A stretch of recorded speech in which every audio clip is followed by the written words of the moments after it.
Hello, welcome to my Other Briefly, and today I will speak not about the business journey as I usually do, but about the destiny for Vadis business. And I prepared actually for this film for quite some time, but my recent conversation with Marek Kaminsky, a famous explorer who reached the North and South Pole, encouraged me to record this film, because he said very important thing to me. He said that one of the key abilities of the leader and traveler, in his case, is the redefinition of the objectives when the journey is on. There might be some external circumstances which actually forces you to change your objectives. So he said, don't be stupid. Just change the objectives on the way, just to survive.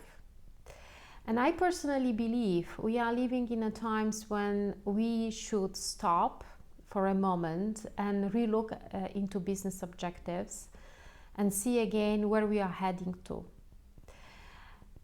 I'm pretty convinced that times where we are focused on selling more and more quarter after quarter, reaching greedy business objectives, those times are over. And we have to look at the business through much wider and longer horizon actually. There are four aspects of what we need to take into consideration. The first point is that we are living on a planet which is not fair when it comes to food distribution. 2.3 billion people experience severe hunger or are under-eaten today, according to the United Nations. Almost 1 billion will go to bed feeling severe hunger. Those are shocking numbers for me. And at the same time, many of us, especially living on the North Hemisphere, we have pandemia of obesity. In some countries, 35% of people are obese, with the BMI index, which indicates obesity, and that includes kids. So we have unfair distribution of food. The planet is abundant and we are not short of anything. We have enough food to feed us. This is quite clear and it's proven now. So what can we do? What our businesses can do about it? Can we stop and have a look into this particular issue? It's a shame for humanity. We are sending, satellites and missions to Mars, and we cannot feed ourselves. What can we do about it? Empathetic leader has ability to have this conversation with shareholders, stakeholders, employees, and just discuss what can be done about it. The second aspect which I want to mention here is sustainability. It's of course ecological aspect of the planet. And I know there is a lot of conversations right now, especially about the CO2 emission and global warming. But there are multiple issues.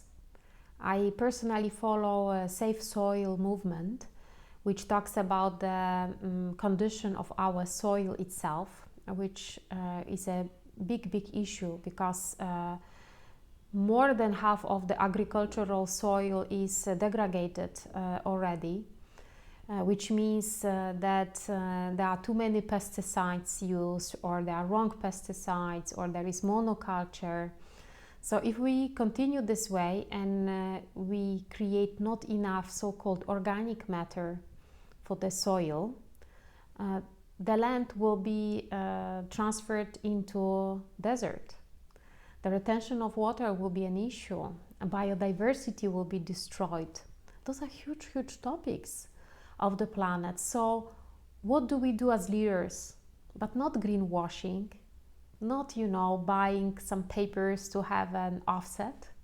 This will not change much. What do we do Do we know our business well enough to understand impact we are creating on the planet long term? And do we act upon it in true way, in authentic way? The third aspect of the objectives that requires looking into is actually happiness at work, joy of life. And I strongly believe that joy of life should be a business objective for employees. I'm quite serious about it. I think only happy people and fulfilled people, they work well and they are happy at work and they deliver results and they make and create beautiful companies, organizations, and so on. Right now we see so many people with burnouts and depressed and unhappy at work. I think leader with empathy should look at this particular aspect and put it as a very important business objective to keep people happiness at work at the high level. It's worth it.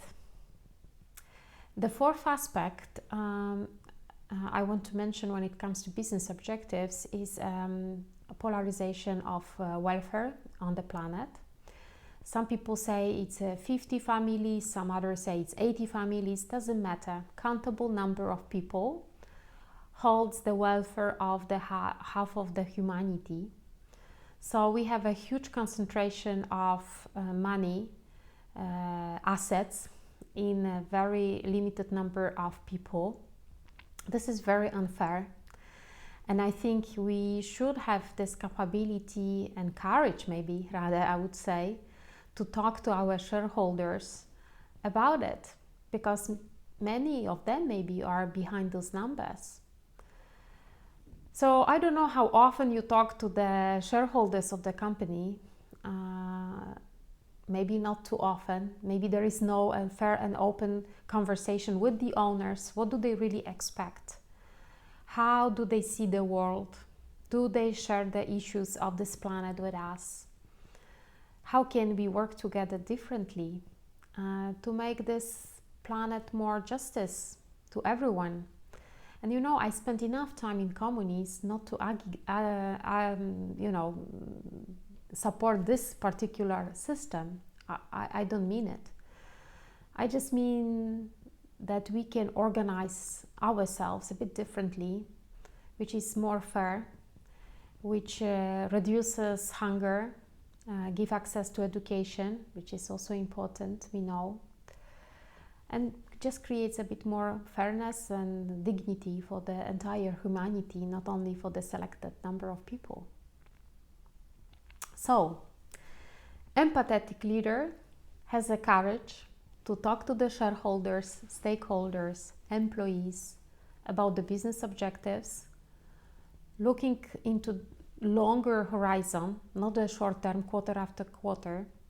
Japanese companies actually are a good example for me. I spent some years in Japan, and they build strat plans which are 20, 30 years ahead, and maybe it's a bit funny because who can foresee the future like that so long ahead. But when it comes to mindset, when it comes to building sustainable, stable companies that are good for the planet and good for employees, I think it's a perfect mindset.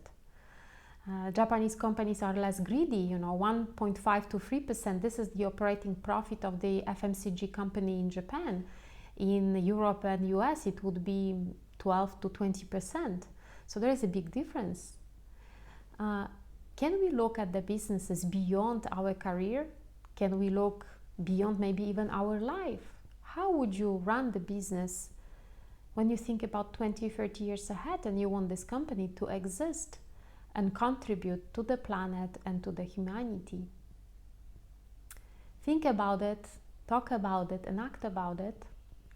That's all for now. Thank you. Follow me for more. I will speak about it more on leaderswithempathy.com, on YouTube, on website. Thank you. Bye.